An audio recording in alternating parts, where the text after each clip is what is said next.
The gruesome fate of Custer's men. Bones, scalps, and a $2.2 million flag.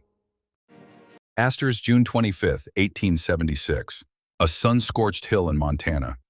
Here, George Custer and 268 men met a horror beyond imagination. Not just defeat, but annihilation. Their bodies were stripped, mutilated, and left to rot under the prairie sun. But the real story? What happened next is worse than any history book dares to say. Among the corpses, one survivor.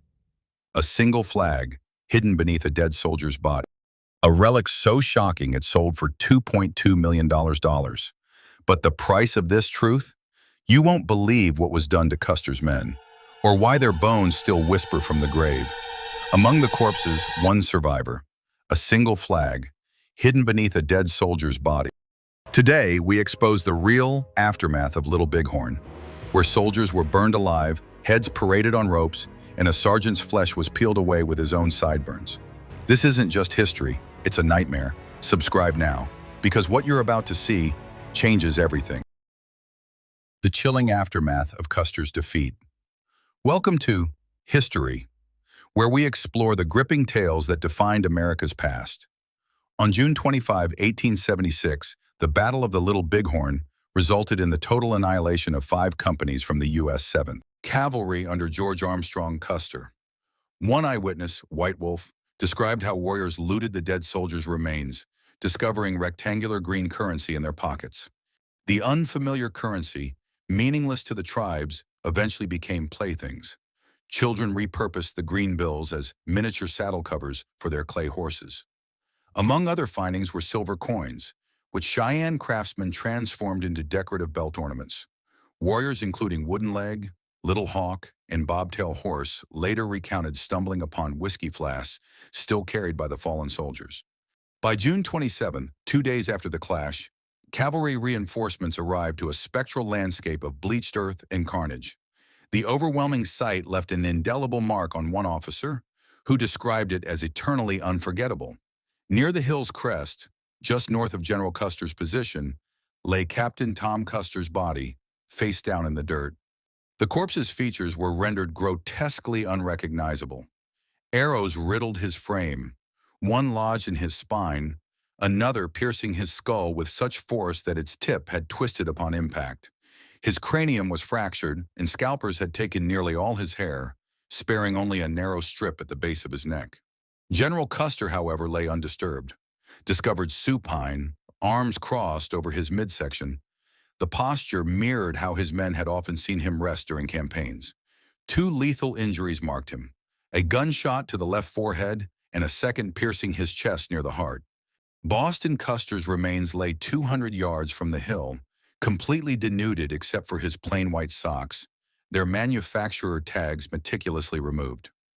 Across the battlefield, other deceased soldiers wore fragments of bloodied undergarments or stockings, yet every identifying label had been excised. The horrific tableau of stripped, disfigured corpses, each bearing brutal, mortal injuries, created a vision of visceral dread. With only meager tools at hand, several spades, a few axes, 2 picks, and some scattered shovels, the surviving troops struggled to inter their dead. They scraped shallow graves using bayonets and mess tins, blanketing the remains with mere inches of soil before abandoning them to the merciless expanse, isolated from civilization and the solace of family by hundreds of desolate miles. Trumpeter Martini later described a ghastly mound of fallen cavalrymen in a steep gully separating Custer's last stand from the river. One first sergeant lay among them, his corpse so densely pierced by arrows that it resembled a macabre pincushion. The troopers, only one tattered flag was ever recovered.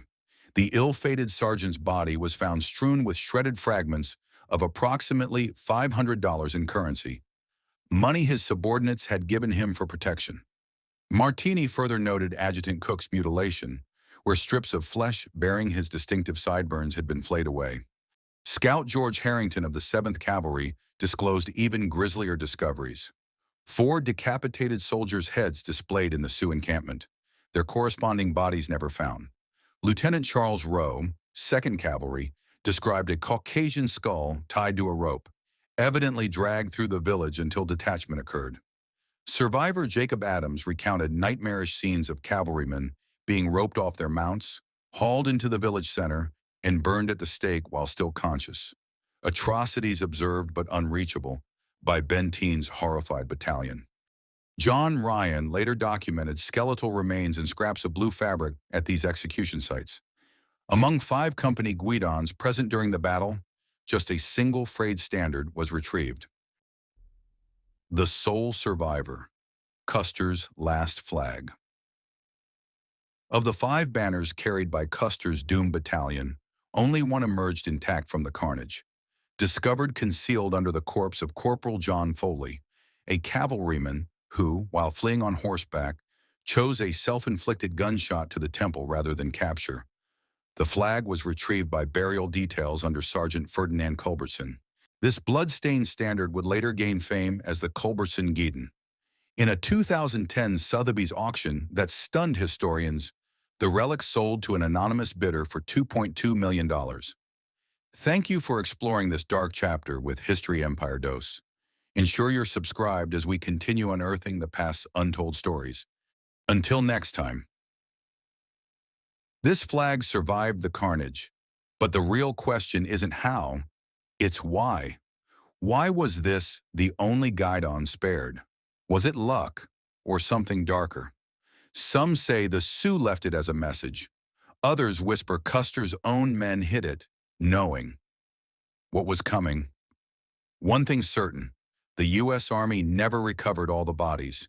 Even today, bones still surface after heavy rains, and locals swear they hear cavalry hoofbeats at midnight near Last Stand Hill. So tell me in the comments, do you think the Culbertson Guidon is a relic or a warning? And if you dare to uncover more forbidden history, smash that subscribe button. Because next time, we reveal what Custer's last words really were, and they're not what you've been told.